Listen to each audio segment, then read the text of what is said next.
Te doy la bienvenida a este espacio donde charlaremos con profesionales del bienestar y de la salud integrativa. Mi nombre es Ire Moray y mi misión es empoderarte a través del conocimiento para que seas capaz de tomar decisiones más conscientes, sentirte feliz y plena en base a tu propia definición de bienestar y aprovechar este maravilloso regalo que es la vida. Hola, te doy la bienvenida una semana más a este podcast Consulta de Bienestar.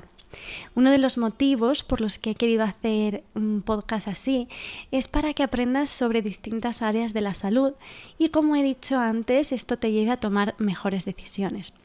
Este episodio de hoy es un episodio muy especial porque durante años la sexualidad femenina ha sido ignorada y ha estado y está a día de hoy también llena de tabúes que nos han llevado al desconocimiento del propio cuerpo y también de nosotras mismas. Así que por eso en esta ocasión he querido hacer un episodio sobre el orgasmo femenino para que entiendas mejor las claves de la respuesta sexual y esto te lleve a tener una experiencia más placentera. Para ello, tengo el súper placer de contar con Alexandra Carretero. Ella es fisioterapeuta especializada en disfunciones de suelo pélvico y nos va a hablar hoy sobre el tema del orgasmo femenino. Así que te dejo con la entrevista y Alexandra, te doy la bienvenida. Hola Irene, ¿qué tal? Pues muy bien, muy contenta de estar aquí en tu espacio y que hayas querido contar conmigo para ello. Pues muchas gracias a ti por venir. Además tenemos un temazo hoy que va sobre el orgasmo femenino, ¿verdad? Ajá, efectivamente. Bueno, si te parece, quizás podríamos empezar por aclarar algunos conceptos para que nos vayamos situando. Por ejemplo, la diferencia entre la respuesta sexual y el deseo sexual. A ver si podemos entender qué diferencias hay. Vale, bueno, lo primero, la respuesta sexual también para definirla o para tenerla en mente habría que conocer lo que es el concepto de sexualidad, porque no es lo mismo que respuesta sexual. La sexualidad es, por así decirlo, el resultado de una serie de factores que se interrelacionan en tu vida para darte un procesamiento de lo que es esa experiencia. Es decir, es como la personalidad, es totalmente individual, se basa en una construcción de muchos factores como son los sociales, los biológicos, los económicos, y van variando a lo largo de toda tu vida. Pero te digo que hasta un bebé tiene su propia sexualidad. Lo que ocurre es que en muchas ocasiones asociamos esa sexualidad a la respuesta sexual, es decir, toda la serie de procesos o de respuestas, o mejor dicho, reflejos que ocurren cuando yo estoy teniendo una serie de fases en mi cuerpo asociadas a esa experiencia sexual o a esa zona erógena de mi propio cuerpo. La respuesta sexual, como digo, es una serie de reflejos que ocurren bien cuando estoy en una fase de excitación o bien cuando estoy en la fase de orgasmo. El deseo, pues el deseo se basa en unos sistemas de recompensa y castigo que tenemos en nuestro córtex. Dentro de nuestro cerebro hay una zona que se dedica especialmente a eso, a modular la conducta en base a unos sistemas de recompensa que nos premian cuando algo nos gusta. Entonces, todo deseo, pero ya sea el sexual o, por ejemplo, el deseo pues, por comer dulce o por cualquier otra cosa, como puede ser incluso la adicción a determinadas drogas, pues se basa en ese sistema de recompensa. Entonces, en relación al deseo sexual, pues sería esto, pero en relación a esa experiencia. Y va directamente relacionado, porque si yo tengo deseo sexual y además me gusta la respuesta sexual que yo tengo, pues voy a tener más deseo y así sucesivamente. Claro, y todo va como enlazado, ¿no? Eso es. Vale, ¿y qué sería, vamos a diferenciar un poco entre sexo y género, que a veces igual se puede confundir también? Sí, y de hecho es bastante interesante tenerlo en mente porque cambia completamente uno de los factores, como es el evaluativo en relación a la sexualidad. El sexo se refiere a si tú eres mujer u hombre y esto se determina por el desarrollo genital. Y a la octava semana, cuando tú estás en el útero de tu madre, ocurre un proceso disruptivo que hace que se determine si eres hombre o si eres mujer y se desarrollen los genitales de una u otra forma. En el caso del género, pues es un constructo social. En cada cultura o en cada zona puede existir un propio concepto de género femenino o masculino.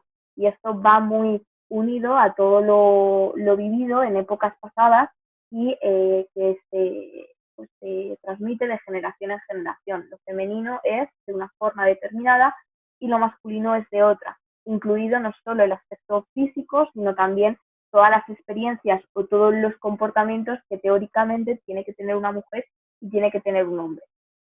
O sea, que podríamos decir como que el género quizás es algo más cultural, ¿podría ser? Eso es, sí, sí. Y de hecho esto determina incluso tu propia experiencia sexual. Por ejemplo, si tú no tienes un cuerpo que se adapte a los cánones femeninos, eso puede ser motivo de juicio propio, o sea, de que tú enjuicies tu propio cuerpo, pero también social. Esto lo vemos, por ejemplo, en mujeres que trabajan en el mundo del CrossFit o en el mundo de la halterofilia, que a lo mejor algunas de ellas no tienen un cuerpo, vamos a decir, femenino, y su propia vivencia puede verse condicionada tanto con ellas mismas como con, sus, con sus iguales, ¿no?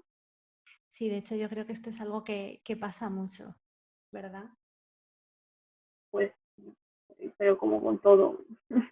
Nos vamos al deporte, pero también nos podemos ir a la moda o cualquier otra cosa.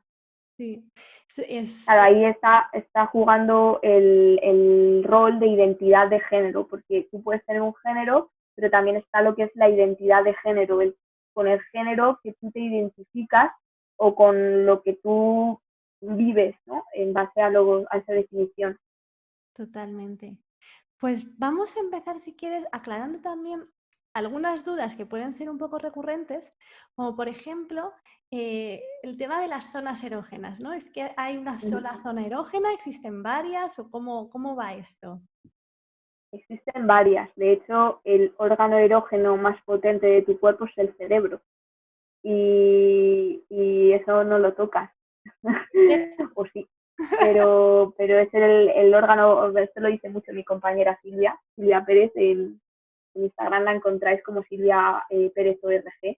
Y nada, ella es sexóloga, trabajamos juntas y ella lo dijo en uno de los talleres que dimos y me encantó porque es que es tal cual. Normalmente pensamos que es la piel, pues el clítoris y no. Y es el cerebro el órgano más erógeno de nuestro cuerpo. Que la piel o los genitales o la lengua son zonas erógenas, sí, pero cada uno también puede tener sus propias zonas erógenas y no necesariamente se tiene que ver como esto es sí o sí una zona erógena, porque también depende de las circunstancias. Por ejemplo, existe una condición que se llama amomaxia, que es que solo ocurre la excitación cuando estás en un coche. Y ahí tú tienes una zona erógena, pero que está condicionada por las circunstancias y también está condicionada por ese sistema de recompensa que está en el cerebro. Entonces, O sea, que esto es totalmente personalizado, ¿no? O sea, al final depende claro, de cada uno. claro. Entonces, Qué interesante. Y esto del punto G, siempre, ¿no? El famoso punto G, ¿esto existe, no existe? ¿Cómo es? bueno, los estudios apuntan a que no sea el punto G, sino el complejo G, que es todo lo que está en la pared anterior de la vagina y que incluye pues la propia vagina, el clítoris, es decir, todo va un poquito en base a lo de, ¿existen los tipos de orgasmos? Y no, existen las distintas formas de llegar al orgasmo. Entonces, en base a esto, tú tienes varias circunstancias, varias zonas de excitación que te excitan cuando te tocan, y no todo el mundo tiene por qué llegar de la misma forma al orgasmo, ni todos los orgasmos se viven de la misma forma que otros. Pero ni si lo tienes por medio a través de X zona, ni si los tienes por la misma zona. Se vive cada uno de una forma totalmente independiente. Y hablando del orgasmo, ¿es verdad que las mujeres eyaculan? Sí, de hecho, ¿sabes? Siempre que, a no ser que exista algún tipo de lesión, o puede ser una lesión medular o otras que, bueno, habría que ver, el, la, el orgasmo va acompañado de un orgasto y el orgasto va acompañado de una eyaculación. Entonces, todas las mujeres eyaculamos por la uretra y también por unas glándulas que se llaman glándulas parauretrales. No todas las mujeres las tienen o no todas las mujeres tienen dos, pero igualmente esas glándulas drenan a la uretra. Entonces, si no se produjese la eyaculación, pues habría que ver, porque a lo mejor puede haber algo de exclusión o algún tipo de circunstancia que habría que valorar. Has comentado las glándulas estas parauretales, ¿lo he dicho bien? Sí, eso es, muy bien. Pero tienen otro nombre también, ¿no? ¿Cómo es esto? Se las llama glándulas de Smith. Lo que pasa es que hay un movimiento que está intentando cambiar el nombre por glándulas parauretrales, porque, bueno, aunque no se quita el que hayan, bueno, que el doctor Smith las descubriese, las formas en las que las hizo o las que se ha visto que lo hizo no han sido las más éticas. Entonces, bueno, este señor lo que se dedicaba era a coger a mujeres sin recursos económicos que venían de otros países y que no tenían las mismas posibilidades que las de falta y básicamente esclavas sexuales o no, pero eran esclavas y sin ningún tipo de pudor ni cuidado las ponía en vivo y las diseccionaba o las cortaba, las hacía de todo para comprobar este tipo de región anatómica. Entonces, pues bueno, las formas, aunque haya sido un hombre o haya sido una mujer, las formas no han sido las éticas. Entonces, pues se está intentando quitar, al igual que otros muchos nombres de gente que bueno, no han sido especialmente éticos. Hay un podcast muy interesante que habla sobre ello. O si quieres te lo busco y te lo paso. Sí, pásamelo y lo dejamos en las notas del podcast para que la gente lo pueda encontrar y si les interesa el tema, pues que puedan escuchar ese podcast. Bueno, sí, la verdad es que me quedo alucinada, ¿no? Con lo que me acabas de contar, porque qué barbaridades se habrán hecho, ¿no? Para llegar a donde estamos y para saber lo que sabemos. Así que sí, vamos a llamarles las glándulas parauretales. Me parece muy bien. Luego hay otro tema, ¿no? Porque digamos que el orgasmo femenino o la sexualidad femenina siempre se ha investigado con un poco de, digamos, de misterio. Se ha hablado como un poco de misterio de ello. Entonces, ¿qué decía Freud sobre el orgasmo femenino? Bueno, a ver, partiendo de la base que la sexualidad se define o se empieza a definir a partir de un periodo concreto de la historia en base a la experiencia masculina, y que en determinada época de la historia las únicas personas que tenían acceso a la medicina y a ejercerla eran hombres, pues se empieza a investigar sobre este aspecto importante en la mujer y también muy en base a un diagnóstico que había que se llamaba histeria y que algunas de estas personas que se metían dentro de este concepto, que en realidad era todo, o sea, una mujer que tenía depresión, que tenía ansiedad, que vivía estresada en casa, todas las labores que eso conlleva, ¿no? A lo mejor incluso teniendo a un ambiente familiar muy tóxico, en fin, que todo lo que te puedas imaginar iba ahí, a ese saco. Y algunos de esos, pues, se curaban o su tratamiento era la masturbación. O sea, el médico masturbaba a la mujer para que eyaculase, llegase el orgasmo y con eso se le pasaban todos los males, ¿no?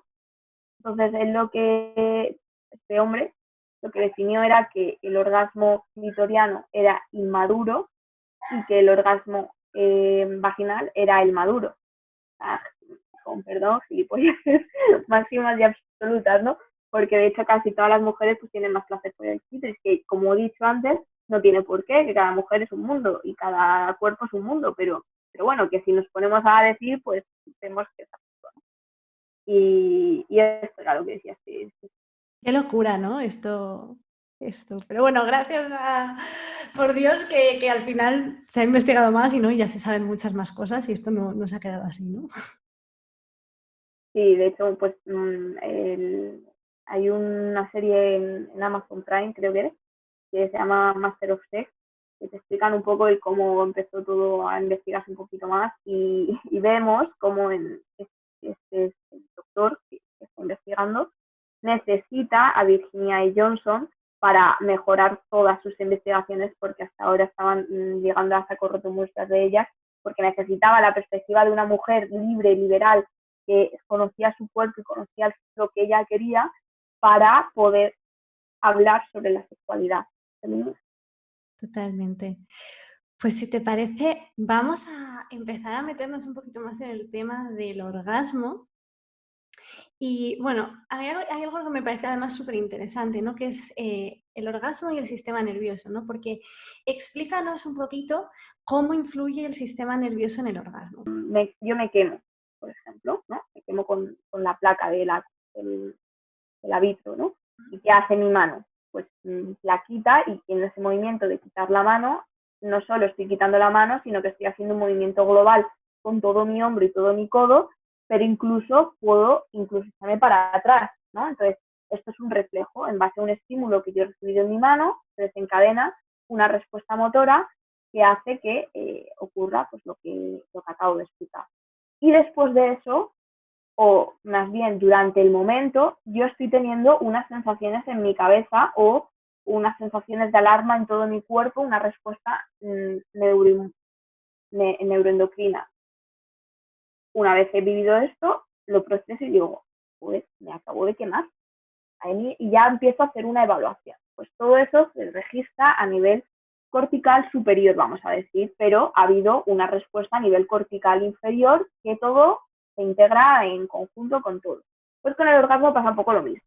Ocurren una serie de reflejos en toda mi región urogenital, pero también en todo mi cuerpo. Existe una serie de respuestas motoras que facilitan o predisponen a que se vaya a producir ese orgasmo, como por ejemplo los movimientos rítmicos en la pelvis, la extensión en la columna, la elevación de mi clítoris, la tensión de mis piernas, la activación en la musculatura involuntaria de la zona del periné. Bueno, una serie de respuestas que lo que están haciendo es que se genere un ambiente que me predisponga a que se cambie completamente el sistema que está actuando y se desencadene el orgasmo, que luego se experimenta y se vive a nivel centros superiores. Es un poquito complejo de explicar, no sé si ha quedado claro o no. De todas formas, en las notas del podcast haremos también algún esquema o algo para que sea más visual. De todas maneras, en mis redes sociales hay un montón de posts, y también en mi página web talleres que tengo de charlas y cosas así, en las que también hay todo tipo de información. Totalmente, además es súper interesante, yo ya me he visto uno y lo recomiendo. Vas con ventaja. Total. Vamos a ver, vamos a ir ya un poco como a lo práctico, ¿no? O sea, venga. Claves para mejorar el orgasmo en caso de que no tengas ningún problema o ninguna patología, digamos, ¿no? ¿Cómo potenciarías ese orgasmo? Luego veremos si tuvieses una patología o algo, pero estando sin patologías, ¿qué claves dirías tú para mejorar el orgasmo? Bueno, pues lo primero, creo interesante hacer conscientes las dos palabras que acabas de decir, porque me has hecho dos preguntas distintas, si lo vemos, y es ¿cómo hago para mejorar mi orgasmo? ¿Cómo hago para potenciar mi orgasmo? Esas dos palabras, en mi opinión y en mi experiencia profesional, para mí me están determinando mucho de la experiencia de esta persona. Mejorar implica que seguramente no estás teniendo unos orgasmos muy satisfactorios o ni siquiera estás teniéndolos, y potenciar significa que quieres potenciar ese orgasmo, ¿no? O ver qué cosas puedes hacer para vivirlo de una forma más intensa, que parece que más es siempre mejor, o que es como todo más masificado, ¿no? Entonces, como digo, lo primero es que cada orgasmo que tú vayas a tener es totalmente distinto a otro que tengas. Es decir, ese orgasmo que tú estás experimentando es ese momento, y ese momento no va a volver. Sí, suena como muy determinante, pero no, o sea, luego vas a volver a tener orgasmos y vas a tener más, o no sabemos, pero cada uno va a ser totalmente distinto. Entonces, lo que yo más bien plantearía es qué puedo hacer yo para conocer mejor mi respuesta sexual y empezar a tener una experiencia más plena en relación a mi propia excitación y orgasmo. ¿Por qué? Porque a veces en la propia respuesta sexual lo único que se busca es tener el orgasmo y si no lo he tenido, pues no he tenido o no tengo buen sexo o buenas relaciones sexuales. Cuando la propia excitación ya supone un punto de placer muy fuerte de tu propio cuerpo y que estás experimentando y también hay que, o yo invito a que se sienta eso, ¿no? Qué está pasando en tu cuerpo y en tu pelvis, en todo, mientras yo me estoy excitando, ya sea conmigo mismo o con una pareja, ¿no? Esto pues es muy contextual. Ahora, ¿qué hago para generar un orgasmo más placentero, vamos a decir?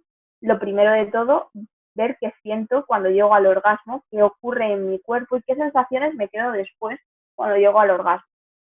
Ese por un punto. Que es un caso en el que no estoy llegando al orgasmo, que ya estaríamos hablando de anorgasmia, pues bueno, si quieres luego lo hablamos más detenidamente después. Que tengo mis orgasmos y que los experimento, bueno, lo primero, lo que ocurra a nivel de suelo pélvico es muy interesante. Eso se llama orgasmo. Cuando yo llego a un orgasmo, en el suelo pélvico ocurre una cosa que se llama orgasmo con T. Y estas son contracciones rítmicas de la musculatura estriada del suelo pélvico. Pero también, además de este orgasmo, ocurren contracciones rítmicas de la vagina, el útero, una vez se ha verticalizado, se contrae también, e incluso se producen espasmos musculares, una extensión en la columna y una anteversión en la pelvis. Luego, ¿qué capacidad tengo a nivel propioceptivo, a nivel de sentir mi pelvis? Es súper interesante.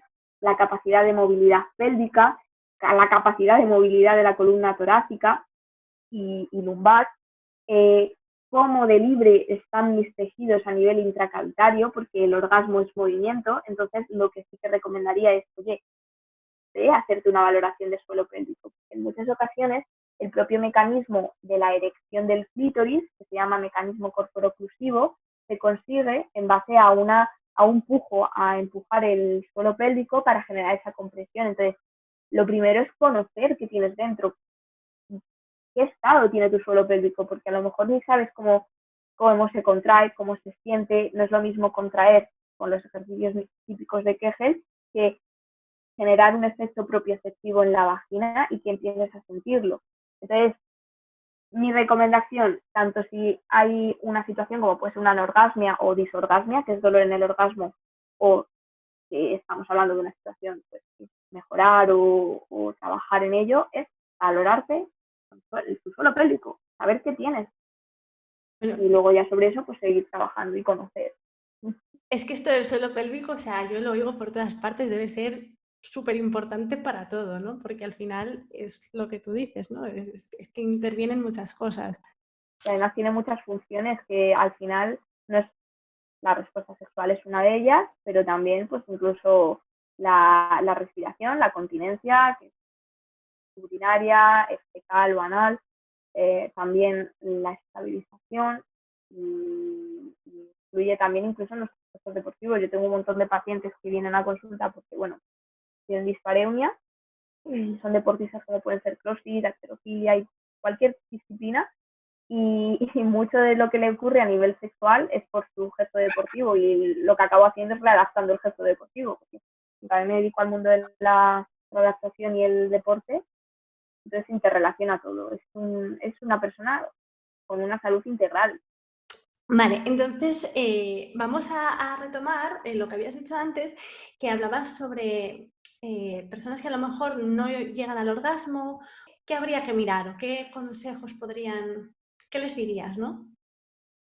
Bueno, en caso de que exista una situación como puede ser una anorgasmia, bueno, vamos a decir primero que, que una situación en la que influya o exista dolor, la evaluación y el abordaje es totalmente distinto porque hay una condición muy relevante para esa persona y es el dolor, ¿no? Entonces, por ejemplo, si existe dispareunia, que es dolor en la penetración, pues lógicamente, a no ser que te guste el dolor, ¿no? O que te guste esa sensación, pues eso no va a dar placer. Y si no da placer y mi córtex está interviniendo en ello y está evaluando esta sensación de alerta, peligro, me duele, ¿por qué me duele? No sé por qué me duele, no estoy disfrutando, no estoy a gusto. Lógicamente, el orgasmo no ni puede existir, puede aparecer, pero es complicado. Entonces, pues bueno, lo primero relajarse y decir, vale, estoy teniendo esto, ¿qué ocurre? Vamos a ponerle un poquito de nombre y saber, porque no hay nada peor que, y más en relación al suelo pélvico, que ante un dolor desconocer el por qué puede ser. No tiene por qué ser una causa siempre anatómica, ¿no? Puede existir dolor sin que exista un daño, pero se evalúa. Y entonces, pues bueno, lo primero eso diría que hay que evaluar ese dolor, hay que ver qué está ocurriendo y relajarse porque si algo duele, pues es complicado que te guste. A no ser, ya digo, que te guste el dolor. Y luego, pues hay una condición que se llama disorgasmia, que es dolor en el orgasmo. Y claro, también, pues si después del orgasmo siempre vas a tener un orgasmo, tu sistema evolutivo sabe que no le conviene tener un orgasmo. Entonces hay ocasiones en las que se bloquean estos orgasmos. También ocurre que después del orgasmo, como te digo, hay movimiento dentro de la pelvis, se produce todas estas contracciones que te estoy comentando, pues dependiendo de qué condición, hay veces que se genera después una sensación rara en toda la zona perineal, como de escozor o sensación de molestia, también incluso en la zona baja del abdomen, estaríamos ante otro tipo de circunstancias, pero suele ocurrir mucho con cicatrices abdominales, mucha congestión pélvica, incluso alteraciones en el sistema digestivo, un suelo pélvico muy sobreactivado. Entonces, claro, ahí no estamos hablando de disorgasmia, pero también es interesante valorar después, porque si yo después tengo esas sensaciones, con mi sistema evolutivo estamos en lo mismo, ¿no? Y luego estaría lo que es la anorgasmia. No he tenido un orgasmo o me cuesta tener un orgasmo. Y claro, pues ahí yo todo tema relacionado con la esfera sexual casi siempre lo trabajo a la par con mi compañera Silvia, porque es una experiencia y hay muchas cosas que abordar. Como digo, es muy, muy complejo. Pero bueno, habría que ver cuáles han sido las experiencias de esa persona, cómo ha crecido, cómo se ha conocido a sí misma, que tiene un proceso de desarrollo psicomotor pues acorde a su edad, porque al final una niña empieza a conocerse a nivel sexual hacia los 6, 5 añitos y hay muchas ocasiones que se frena. También el cómo estás conociéndote a ti misma, si tienes una buena relación con tu cuerpo, si no, si te permites tener placer, si te gusta tener placer, si te estás relacionando desde una relación de abuso hacia tu propio cuerpo, hacia tu propia experiencia, influye mucho. Y luego, pues yo desde mi punto de vista fisioterapéutico, valoro cómo está el periné, cómo está el suelo pélvico, la movilidad pélvica, si no existe ningún tipo de complicación, si se mueve bien todas las zonas intercavitarias, un poco todo eso que puedo contar. Muy interesante, ¿no? Porque al final este podcast va justo sobre eso, ¿no? Sobre una salud más integrativa y el trabajo que tú haces con tu compañera Silvia, pues al final es eso, ¿no? Dos profesionales que a lo mejor ven el mismo problema desde una perspectiva diferente o desde una perspectiva conjunta, ¿no? Porque la persona es una, ¿no? Entonces hay que mirar las cosas desde distintos puntos de visión. Así que me parece súper interesante y de hecho creo que todo el mundo que tuviese algún tipo de problema o de lo que fuese debería contactar con profesionales así, ¿no? Hombre, sería ideal que también lo hicieses aún sin tener nada, porque te brinda unas herramientas de empoderamiento en salud y a nivel sexual, que yo he tenido que estudiar fisio para saberlo. Y un poco también es por eso por lo que hago mis redes sociales o divulgo, ¿no? Para generar eso en las personas, porque creo que la información empodera y la prohibición anula y en casos en el ámbito sexual, pues más todavía. Está claro, así es que la cuestión es saber y querer conocerse más. Eso es. Ya por último, te iba a preguntar si puedes recomendarnos, bueno, ya nos has recomendado algunas cositas, nos recomendaste un podcast, una serie y demás, pero si quisiésemos aprender más sobre esto, no sé, ¿tendrías algo que a ti te ha inspirado en especial? ¿O alguien? No lo sé. Bueno, a ver, yo es que soy una persona muy inquieta.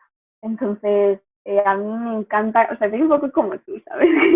Que me gustan unas cosas, que me gusta de otras, entonces eh, la inspiración o la motivación en muchas ocasiones la encuentro de mis ganas de seguir aprendiendo y de seguir conociendo de mi propio cuerpo, ¿no?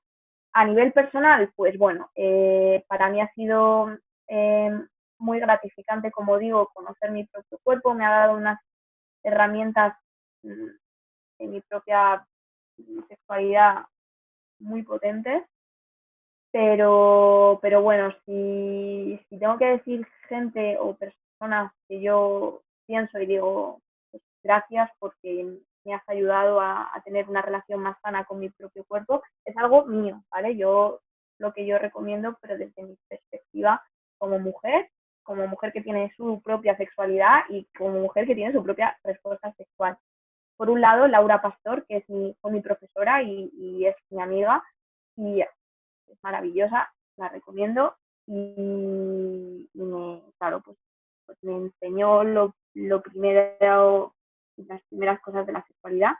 Luego, pues Silvia, que es mi compañera, aprendo con ella una barbaridad cada vez que hago un taller con ella en conjunto, y también cuando hablamos juntas o cuando hablamos de cosas en general, pues es un pozo de sabiduría sexual y no sexual, pero en este caso sexual. Luego, Verónica Morera, que habla mucho sobre la cultura de dietas, la gordofobia, la opresión al cuerpo femenino. Para mí ha sido muy, muy revelador. Tiene un libro que se llama Zombie de Ego que me encanta. Y bueno, luego también pues mis propias experiencias con cada una de las personas con las que me he relacionado y también pues el cómo me empezaba a comunicar con mi propio cuerpo ha cambiado completamente el punto de vista de mi respuesta sexual, sexualidad y todo. Entonces, pues eso te puedo decir. Y bueno, luego también valorarte tú solo pélvico. Lo que pasa es que yo soy un poco friki y siempre estoy como, ¿por qué será esto que me pasa? Voy a investigar. Y cuando no puedo, porque lógicamente hay veces que no te puedes valorar a ti misma, pues cojo a mi compañera y digo, a ver, valórame esto que no sé qué me pasa. Inquietudes, ¿no? Inquietudes intelectuales. Es. Pues nada, muchas gracias, Alex. Yo creo que esto nos va a dar para incluso hacer otro podcast en algún momento, así que espero verte luego. Claro, sí, siempre que quieras, yo, vamos, encantadísima. Además, ya sabes que me encanta hablar contigo. Oh. Porque aquí estamos hablando un poquito, pero tú y yo no podemos hablar y no paramos. Somos como cotorras. Totalmente. Es que a mí me encanta hablar, ya lo sabes. Pues nada, muchas gracias y nos vemos prontito.